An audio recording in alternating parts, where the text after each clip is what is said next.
बिस्मिल्लाहिर्रहमानिर्रहीम अस्सलाम वालेकुम। आज हम डिस्कस करने जा रहे हैं technique to study structure of plasma membrane कि प्लाज्मा मेम्ब्रेन की स्ट्रक्चर को स्टडी करने के लिए कौन सी टेक्निक हम इस्तेमाल कर सकते हैं और वो टेक्निक क्या काम करती हैं, क्या चीज़ हमें उसमें देखने को मिलती है। तो सबसे पहले हम बात करते हैं जी ट्रांसमिशन इलेक्ट्रॉन माइक्रोस्कोपी। तो ट्रांसमिशन इलेक्ट्रॉन माइक्रोस्कोपी का वर्किंग प्रिंसिपल हमने लास्ट लेक्चर में पढ़ा था। डिस्क्रिप्शन में उसका लिंक भेज दूंगा। यहाँ पे हम सिर्फ ट्रांसमिशन इलेक्ट्रॉन माइक्रोस्कोप को ये डिस्कस करेंगे कि ये सेल मेम्ब्रेन की क्या चीज़ स्टडी करने के लिए हम इस्तेमाल करते हैं। तो ट्रांसमिशन इलेक्ट्रॉन माइक्रोस्कोप ये किसी भी सेल की या सेल मेम्ब्रेन की इंटरनल स्ट्रक्चर को स्टडी करने के लिए हम यूज़ करते हैं। अब वो इंटरनल स्ट्रक्चर क्या हो सकती है, जितना अगर सेल मेम्ब्रेन की कंपोजिशन देखें तो वो लिपिड बाई लेयर है, यानी कि 2 लेयर होती हैं लिपिड की सेल मेम्ब्रेन के अंदर, तो ये उसकी इंटरनल स्ट्रक्चर है। और उस लिपिड बाई लेयर के अंदर कुछ प्रोटीन भी होती है, उसको एसोसिएटेड प्रोटीन कहते हैं, जो लिपिड के साथ अटैच होती है। तो ये transmission electron microscope internal structure को स्टडी करने के लिए यूज़ किया जाता है, क्योंकि ये जो इमेज देता है वो बहुत ही ज़्यादा हाई रेजोल्यूशन में देता है इमेज, और हमें एचडी क्वालिटी में वो इमेज नज़र आता है, और वो इमेज होता है 2 डायमेंशन 2D इमेज हमें ये ट्रांसमिशन इलेक्ट्रॉन माइक्रोस्कोप देती है। नेक्स्ट हम बात करते हैं जी स्कैनिंग इलेक्ट्रॉन माइक्रोस्कोप। इसका भी हमने वर्किंग प्रिंसिपल लास्ट लेक्चर में पढ़ा है। इसमें हम ये डिस्कस करेंगे कि स्कैनिंग इलेक्ट्रॉन माइक्रोस्कोप क्यों यूज़ किया जाता है। तो ये सेल मेम्ब्रेन की सरफेस टोपोग्राफी, यानी कि एक्सटर्नल मॉर्फोलॉजी एक्सटर्नल मॉर्फोलॉजी को स्टडी करने के लिए हम स्कैनिंग इलेक्ट्रॉन माइक्रोस्कोप यूज़ करते हैं। ये सेल की एक्सटर्नल मॉर्फोलॉजी और सेल मेम्ब्रेन की एक्सटर्नल मॉर्फोलॉजी उसको स्टडी करने में हेल्प करता है, और ये हमें 3D इमेज प्रोवाइड करता है, यानी कि 3 डायमेंशनल इमेज हमें ये प्रोवाइड करता है, और इसकी क्वालिटी भी एचडी होती है, हमें हर चीज़ क्लियर नज़र आती है। नेक्स्ट जो टेक्नीक है उसको कहते हैं कॉन्फोकल माइक्रोस्कोपी। इसमें हम लेज़र स्कैनिंग करते हैं, यानी कि लेज़र लाइट को यूज़ करके हम किसी भी सेल मेम्ब्रेन की स्ट्रक्चर को स्टडी करते हैं, यानी कि इसमें हम सेल मेम्ब्रेन का स्ट्रक्चर देखते हैं, और साथ ही साथ उस स्ट्रक्चर का फंक्शन देखते हैं कि वो स्ट्रक्चर क्या फंक्शन परफॉर्म करती है सेल मेम्ब्रेन के अंदर। ठीक है, तो ये हम कॉन्फोकल माइक्रोस्कोपी में देखते हैं, और इसमें जो हमें इमेज नज़र आता है वो फ्लोरेसेंस इमेज होता है, यानी कि इल्यूमिनेटेड, यानी कि चमकने वाला लाइटेड इमेज होगा जो हमें नज़र आएगा स्क्रीन पर। ठीक है, उसको हम कहते हैं फ्लोरेसेंट इमेज, और ये इमेज बहुत ज़्यादा शार्प होगा, यानी कि क्लियर होता है।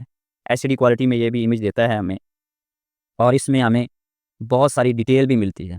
अगर हम इसका वर्किंग प्रिंसिपल देखें तो ये लेज़र लाइट है, यानी कि लेज़र सोर्स है, इसने लेज़र लाइट प्रोड्यूस करनी है, और ये लेज़र लाइट ऐसे पिन होल डिस्क से गुजरते हुए स्पेसिमेन के ऊपर, या स्पेसिमेन का जो एरिया हमने स्टडी करना है उसके ऊपर फोकस होती है, और ये टकरा कर फिर वापस आती है, ऐसे वापस आती है, और यहाँ पे लेंस लगा होता है।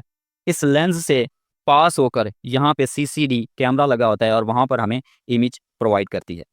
अब यहाँ पे जो पिन होल डिस्क है इसका काम क्या होता है, इसका काम होता है लेज़र लाइट को एक स्ट्रेट डायरेक्शन देना, और जो लाइट स्पेसिमेन के साथ टकराती है सिर्फ वही लाइट लेंस तक पहुँचाना, और जो नहीं टकरा पाती और स्पेसिमेन के साथ, उसको फिर ये ब्लॉक कर देती है ताकि वो लेंस तक ना पहुँचे, और लेंस फिर उस इमेज को बड़ा करके सीसीडी कैमरा के अंदर हमें दिखाता है। नेक्स्ट जो माइक्रोस्कोपी है उसको हम कहते हैं total internal reflection fluorescent microscopy. इसमें भी लेज़र सोर्स यूज़ किया जाता है, लेज़र लाइट स्कैनिंग की जाती है, और इसकी जो रिज़ॉल्विंग पावर भी हाई होती है, ये भी हमें एचडी इमेज प्रोवाइड करती है। लेकिन ये हमें इमेज किसका प्रोवाइड करती है, सेल मेम्ब्रेन के अंदर जो साइटोस्केलेटन इंटरेक्शन होता है उसको हम स्टडी करने के लिए ये यूज़ करते हैं, और सेलुलर कंपोनेंट को स्टडी करने के लिए यूज़ करते हैं। अगर हम इसका वर्किंग प्रिंसिपल देखें तो लाइट सोर्स इसमें लेज़र लाइट है। वो लेज़र लाइट जब हमारे पास एक स्पेसिमेन होता है, फॉर एग्जांपल ये हमारे पास एक ग्लास स्लाइड है, इसके ऊपर हमने अपना स्पेसिमेन रखा है सेल, और इस सेल के बाहर सेल मेम्ब्रेन के मॉलिक्यूल्स होते हैं जो सेल मेम्ब्रेन की एक्सटर्नल सरफेस के ऊपर अटैच होते हैं। अब लाइट आ रही है लेज़र लाइट, वो इस सेल मेम्ब्रेन के जो एक्सटर्नल सरफेस के ऊपर मॉलिक्यूल हैं उसके ऊपर आकर टकराती है, और टकराने के बाद रिफ्लेक्ट कर जाती है, यानी कि वापस मुड़ जाती है। ये जो लाइट आ रही थी सोर्स से, इसकी वेवलेंथ कम होती है, स्पीड ज़्यादा होती है, तो ये इसके साथ टकराती है, तो अपनी एनर्जी ये जो सेल के मॉलिक्यूल हैं जो बाहर अटैच थे उसको दे देती है। ठीक है, उसको जब ये अपनी एनर्जी देती है और ख़ुद वापस मुड़ती है, उसमें जो वेव एक पैदा होती है, उस वेव को कहते हैं एवेनिसेंट वेव। ठीक है। उसके बाद ये जो सेल मेम्ब्रेन के बाहर मॉलिक्यूल हैं, ये एक्साइट होते हैं। जैसे ही ये एक्साइट होंगे तो इसके अंदर चमक पैदा होती है, यानी कि फ्लोरेसेंस पैदा होती है। फिर वो जो फ्लोरेसेंस है, उस फ्लोरेसेंस को एक ऑब्जेक्टिव लेंस लगा होता है, वो ऑब्जेक्टिव लेंस उस फ्लोरेसेंस को डिटेक्ट करता है और उस फ्लोरेसेंस की मदद से एक हाई रेजोल्यूशन वाला इमेज वो बनाकर देता है। फिर वो हमें कैमरा में नज़र आता है, स्क्रीन में नज़र आता है और वो एचडी क्वालिटी में होता है। ठीक है। नेक्स्ट है atomic force microscopy. Atomic force microscopy ये हमें टोपोग्राफिकल इमेज सेल मेम्ब्रेन का वो प्रोवाइड करता है। उसकी भी रेजोल्यूशन बहुत ज़्यादा हाई होती है और ये भी हमें मेम्ब्रेन सरफेस, जो सेल मेम्ब्रेन की सरफेस है, उसके अंदर जो एटम है, जो मॉलिक्यूल है, उसकी मैपिंग प्रोवाइड करता है कि किस तरह से वो अरेंज होकर सेल मेम्ब्रेन की स्ट्रक्चर बनाते हैं। एटॉमिक फोर्स माइक्रोस्कोपी का अगर हम वर्किंग प्रिंसिपल देखें तो इसमें एक शार्प नीडल लगी होती है और वो एक इंस्ट्रूमेंट के टिप पे लगी होती है, उसको हम कहते हैं कांटिलीवर। अब ये कांटिलीवर कैसे काम करता है, हमें इमेज कैसे प्रोवाइड करता है, अगर हम सपोज़ करें ये हमारे पास सेल मेम्ब्रेन है और ये कांटिलीवर के ऊपर जो नीडल है, वो सेल मेम्ब्रेन की सरफेस के ऊपर इस तरह अटैच होती है और वो इस डायरेक्शन में मूव करेगी, यानी कि सेल मेम्ब्रेन के साथ अटैच होती जाएगी और इस डायरेक्शन में मूव करती जाएगी। ऐसे ये मूव करती जाएगी। जैसे ही ये सेल की सरफेस के ऊपर टच करती जाएगी और मूव करती जाएगी, साथ-साथ ये डिटेक्ट करती जाएगी कि सेल मेम्ब्रेन की सरफेस के ऊपर बम्प तो नहीं है।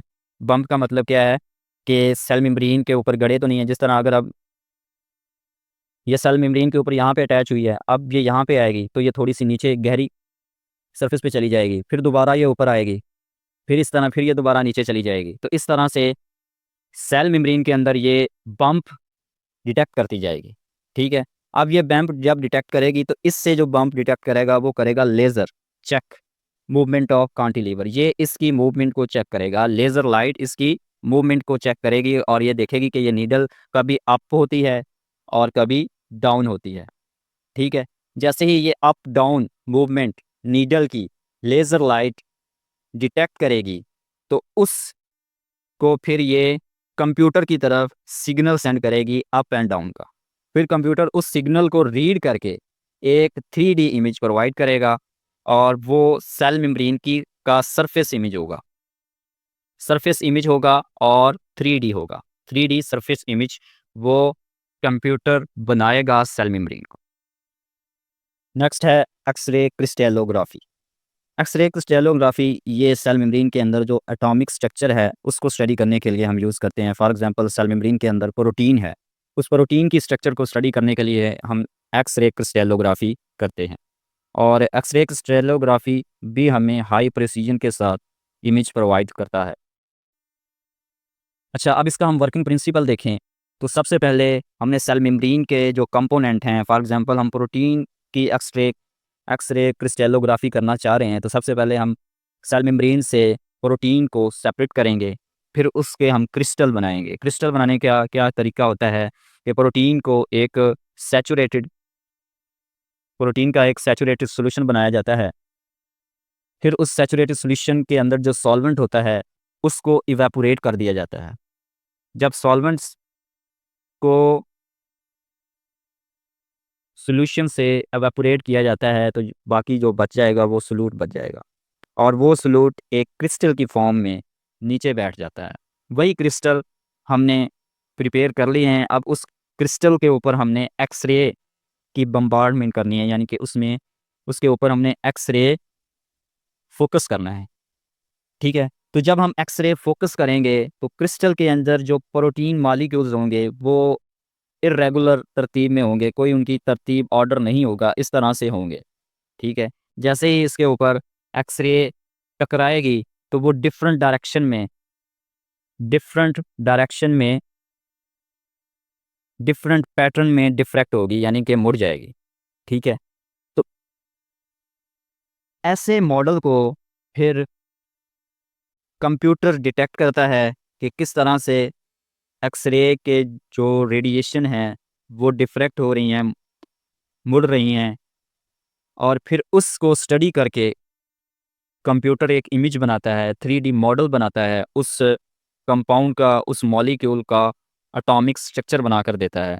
जिस तरह फॉर एग्जांपल अगर हम नमक की एक्स-रे क्रिस्टलोग्राफी देखें, तो नमक का हमें जो स्ट्रक्चर मिलेगी वो क्यूब फॉर्म में मिलेगी, ठीक है? तो इसी तरह प्रोटीन की भी कोई ना कोई स्ट्रक्चरल फॉर्म होगी, तो वो हमें एक्स-रे क्रिस्टलोग्राफी प्रोवाइड करेगा, यानी कि ये सेकेंडरी स्ट्रक्चर है, प्राइमरी है, टर्शियरी है, क्वाटरनरी है, ठीक है? नेक्स्ट है लिपिडोमिक्स। लिपिडोमिक्स क्या है? लिपिडोमिक्स कहते हैं कि सेल मेम्ब्रेन के अंदर कम्प्रिहेंसिव हम लिपिड एनालिसिस कहते हैं कि सेल मेम्ब्रेन के तमाम का तमाम लिपिड कंटेंट हम उसको स्टडी करें, तो उसको हम कहते हैं लिपिडोमिक्स। अब ये कैसे स्टडी किया जाता है? इसके लिए हम मास स्पेक्ट्रोमेट्री या मास स्पेक्ट्रोस्कोपी एक इंस्ट्रूमेंट है, वो हम यूज़ करते हैं, और फिर उसमें हम लिपिड कंपोजिशन देखते हैं। अगर हम इसका वर्किंग प्रिंसिपल देखें, तो सबसे पहले हमने एक सैंपल कलेक्ट करना है, यानी कि सेल मेम्ब्रेन लेनी है, और उस सेल मेम्ब्रेन से हमने लिपिड को एक्सट्रैक्ट कर लेना है, अलहदा कर लेना है। फिर उसके बाद लिपिड की आइडेंटिफिकेशन करनी है। लिपिड की आइडेंटिफिकेशन मतलब ट्राइग्लिसराइड है, फास्फोलिपिड है, या कोई और लिपिड है, ठीक है? फिर उसका हम डाटा एनालिसिस करते हैं, और फिर उस डाटा को एनालिसिस करके इंटरप्रिटेशन, यानी कि इसके बारे में हम फिर अपनी राय देते हैं कि ये कौन-सा लिपिड है, इसका क्या काम है, और इसकी कितनी क्वांटिटी है सेल मेम्ब्रेन के अंदर। नेक्स्ट है fluorescence recovery after photo bleaching. ये भी एक टेक्नीक है, और इस टेक्नीक के ज़रिए भी हम सेल मेम्ब्रेन को स्टडी करते हैं कि इसमें हम देखते हैं लिपिड और प्रोटीन की मोबिलिटी को देखते हैं सेल मेम्ब्रेन के अंदर, और इसमें हम लेज़र ब्लीचिंग को यूज़ करते हैं। और recovery of fluorescence, recovery of fluorescence का क्या मतलब है, ये हम यहाँ पे इसका वर्किंग प्रिंसिपल देखते हैं। Observation of fluorescent labelled molecule, यानी कि एक सेल मेम्ब्रेन है, और उस सेल मेम्ब्रेन के अंदर डिफरेंट मॉलिक्यूल्स हैं, और हमने उस मॉलिक्यूल को मार्क कर दिया है, ठीक है? यानी कि उसको हमने लेबल कर दिया है, फ्लोरेसेंट लेबल उसको हम कहते हैं। फिर हम क्या करते हैं जी, high intensity laser light, high intensity laser light हम उसके जो लेबल्ड मॉलिक्यूल हैं उसके ऊपर बम्बार्ड करते हैं, यानी कि उसके ऊपर फोकस करते हैं हाई इंटेंसिटी वाली लेज़र लाइट को। तो जो एरिया मार्क्ड होगा, यानी कि जो फ्लोरेसेंस मार्क होगा, जैसे ही उसके ऊपर लेज़र लाइट पड़ेगी, तो वो एरिया, फॉर एग्ज़ाम्पल ये एरिया ग्रीन कलर का, ये रिमूव हो जाएगा सेल मेम्ब्रेन से। जैसे ही ये सेल मेम्ब्रेन से रिमूव होगा, तो इसकी जगह पर नेबरिंग मॉलिक्यूल आ जाएगा, यानी कि यहाँ पर अब नेबरिंग मॉलिक्यूल आ गया, ठीक है? तो इसका मतलब क्या है कि इसके ऊपर हमने फ्लोरेसेंट लेबल जो मॉलिक्यूल था, उसके ऊपर हमने लेज़र लाइट फ़ोकस की, वो लेज़र लाइट उस मॉलिक्यूल के साथ टकराई और उस मॉलिक्यूल को सेल मेम्ब्रेन से निकाल दिया। जैसे ही निकला, तो उसकी जगह बच गई, यानी कि वो खाली जगह है, फिर उस खाली जगह को फ़िल करने के लिए जो उसके साथ वाला मॉलिक्यूल है, वो इधर मूव करके उसकी जो एम्प्टी स्पेस है उसको फ़िल कर देगा। इसी तरह से दूसरी लेज़र लाइट यहाँ पर जो फ्लोरेसेंट लेबल मॉलिक्यूल था उसके ऊपर अटैक किया उसने, और उसको भी यहाँ से निकाल दिया, और यहाँ पे जो एम्प्टी स्पेस बची थी वो उसके नेबरिंग मॉलिक्यूल ने फिल कर दी। इसी तरह ये यहाँ पर भी लेज़र लाइट फ्लोरेसेंट मॉलिक्यूल के ऊपर अटैक करती है और उसको सेल मेम्ब्रेन से बाहर निकाल देती है। तो यहाँ पर जो स्पेस बनेगी वो फिर नेबरिंग जो मॉलिक्यूल होगा वो उस स्पेस को कवर कर लेगा। तो हम यहाँ पे unbleached fluorescent molecule move into the bleached area, मतलब क्या कि जो फ्लोरेसेंट मॉलिक्यूल का एरिया था वहाँ पर अब वो मॉलिक्यूल आ जाएगा जो नेबरिंग मॉलिक्यूल होगा, और उसको हमने कोई भी लेबल नहीं किया, वो अनलेबल्ड है, अनब्लीच्ड है, ठीक है? तो इससे हम क्या मेजर करते हैं, measure the rate and extent of fluorescence recovery. तो इससे हमें ये अंदाज़ा होता है कि मेम्ब्रेन के अंदर जो मॉलिक्यूल हैं वो डायनामिक है, यानी कि वो मूव करते रहते हैं, जहाँ पर उसकी ज़रूरत होगी वो वहाँ जाएंगे। तो ये fluorescence recovery after photo bleaching, ये एक टेक्निक यूज़ की जाती है सेल मेम्ब्रेन के डायनामिक प्रॉपर्टी को स्टडी करने के लिए। तो ये था आज का हमारा topic, technique to study cell membrane. Cell membrane को स्टडी करने के लिए हमने डिफरेंट टेक्निक पढ़ी, और उसका हमने वर्किंग प्रिंसिपल पढ़ा। उम्मीद है आपको इसकी समझ आई होगी। अगर आपको ये लेक्चर अच्छा लगे तो आपने अपने दोस्तों के साथ इसको शेयर करना है, हमारी वीडियो को लाइक करना है, और हमारे चैनल को सब्सक्राइब करना है। Thank you.